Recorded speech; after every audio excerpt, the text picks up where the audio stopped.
রসুন চাষি ভাই, আমরা যারা রসুন চাষ করতেছি, রসুনের একটা সমস্যা অতি পুরাতন।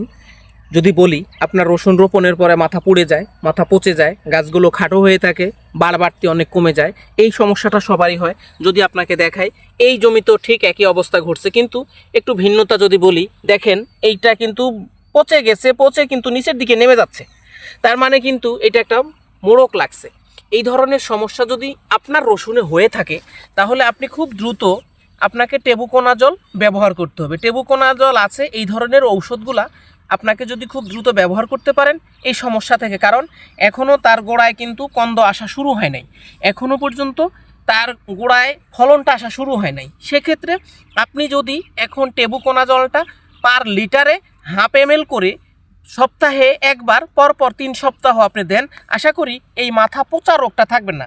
পচা একটা পোড়া একটা, যদি কিঞ্চিত পরিমাণ পুড়ে, এই যে দেখেন অল্প একটু পুড়ে গেছে, এইটুকুর জন্য তেমন কোনো ক্ষতি হবে না। কিন্তু এরকম যদি মহামারী আকারে দেখা দেয়, এই যে পচে গেছে, হেলে যাচ্ছে, যে দেখেন আপনাকে যদি দেখাই, এই ধরনেরগুলো যদি হয়, আপনি খুব দ্রুত টেবুকোনাজল পরিমিত মাত্রায় আপনি আপনার জমিতে সপ্তাহে একবার, পরপর 3 সপ্তাহে 3 বার দিয়ে আপনি এটাকে অফ করে দেন। আশা করি এই পরিমাণে আপনার রসুনের মাথা পুড়বে না এবং পচবে না। যদিও পচে থাকে, সেখান থেকে বন্ধ হয়ে যাবে।